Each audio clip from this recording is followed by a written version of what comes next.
हेल' लोगोफोर, बे समाव नोंथांमोनजों मोनसे गोनां आयदा बाहाय शेयार खालामनो नागिरदों। बे जाहैबाय जोङो आथिखालाव नुनो मोननाय जादों जोंनाव पेपार मिडिया एबा प्रिन्ट मिडियानि गेजेरजों जोंनि जिहेतु राव थुनलाइ बेयो जौगानाया आथिखालाव एसेग्राम स्पिड जाला, अदेबानि बांसिनै बाहायजालिया दा नाथाय इलेक्ट्रनिक मिडियाफोर बेफोरो गोबाङा बाहायजासै आरो बेनिनो ससियेल मिडिया मोनसे जोबोद मोजां पार्ट आरो बे मोनसे प्लेटफर्माव जोङो गासैबो बांसिनखौनो जोंनि बेवहाय सावरायनायानो जा मायानो जा आरो डिसकास खालामनायजों लोगोसे जोङो गावनि थुनलाइ बा राव बा लेंगुवेजनि बागैबो जोङो फोरमायनो बेवहाय चान्स मोनगासिनो दङ बा खाबु मोनगासिनो दङ आरो बेखौ जों बयबो खालामनानैबो लादों आरो जोंल' नङा गोबाङानो खालामदों। गोबाङानो ससियेल मिडियानि गेजेरजों बाहाय गावबा गावनि रावफोरखौ बाहायनो खाबु मोनदों। पेपार मिडिया एबा प्रिन्ट मिडियायाव जोंनि गोबाङानो मामोन बेफोरखौ जोंहा बायनायनि बा लानायनि सुबिदा मोनामोन गोबाङानो आरो हायामोनबो, फैसानिबो बांसिन गोनांथि जायोमोन नालाय। नाथाय ससियेल मिडियानि गेजेरजों जोंहा गासिबो गावबा गावनो मोनसे जिहेथु जोंहा रिसार्च सोनायनि मोनसे फेसिलिटि दंखायो, बेजोंनो जोंहा बेजों गासैखौबो गुबुनफोरखौ नुफाजोबो। दा बे हिसाबै आथिखालाव ससियेल मिडियायानो बयनिख्रुइबो साबसिन बा फार्स्टआव जायगा मोननो हानाय जादों।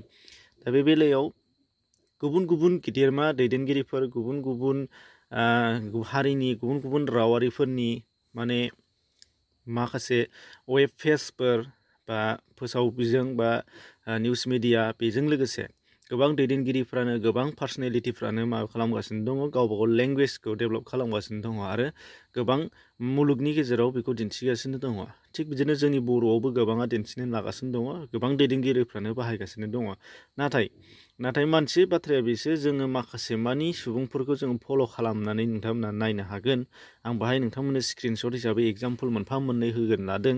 दा बेयाव नोंथांमोना बिथांमोनखौबो फल' खालामनानै ला, नामखौ बुंलायला, नोंथांमोना नायनानैनो आन्दाज खालाम जे लिडार जानानै दैदेनगिरि जानानै बिथांमोननि खुगायाव मोनसेबो बिथांमोननि माने पस्टआव मोनसेबो बर'नि लिरनाय नुनो नागिरा।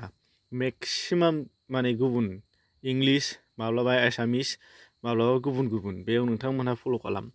नाथाय बेफोरबायदि बिथांमोनबादि गेदेमा सुबुंफोरा गावनि रावजों जुदि लिरोमोनब्ला बेखौ निस्सय फल' खालामगौमोन, गुबुनफ्राबो बुजिनो नाजागौमोन आरो बिबायदि गावनि लेंगुवेजखौदि बेसेबां अनार होयो, बेसेबां सनमान होयो, बेसेबां डेभेलप खालामनो नाजायो, बे बाथ्राखौबो बिथांमोनहा बा गुबुन हारिफ्रा गुबुनफ्रा नाजागोन, बुंनो नाजागोन, बुजिनो नाजागोन आरो बिथांमोनहा माने सरसा खालामगौमोन आरो अनसायगौमोन।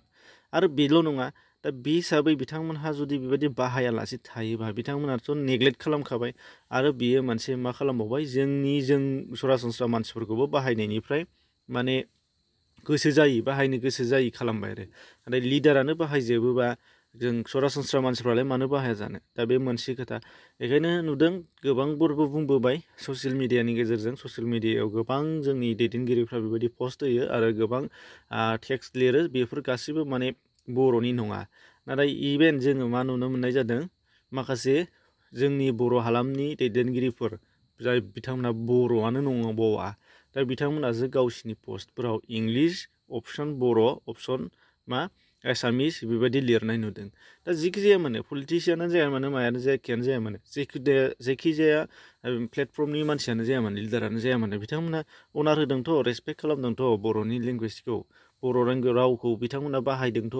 बर' रावनि बर'ल' लिरनाय सोदोब मोनसे लिरबाबो बियो मोनसे जोबोद मोजां अनार खालामनाय, बिथांमोना रेसपेक्ट खालामदों। गाव जेखि मेलेमजों लाया मानो, सोलो बाहायनानै राजखान्थि गेलेदों जानो हागौ, सोरबाया माबा मोनसे गुबुन प्लेटफर्माव दङ जानो हागौ, जेबो नङा, बेखौ जोंहा न' डाउट। नाथाय बिथांमोना रेसपेक्ट खालामदोंथ' बर' होननानै, दा बर'नि एलेखा होननानै बिथांमोना मान होदोंथ'। नाथाय जोंनिनो दैदेनगिरि बर' लिडारफोरानो पस्टफोराव माबादि होयो नायदो, माने बर' होननायानो महराव नायबाबो नङा, माने आखलाव नायबाबो नङा, बर' नङा होननाय बायदिसो जानो नागिरदों। बेसो जादों खोथाया।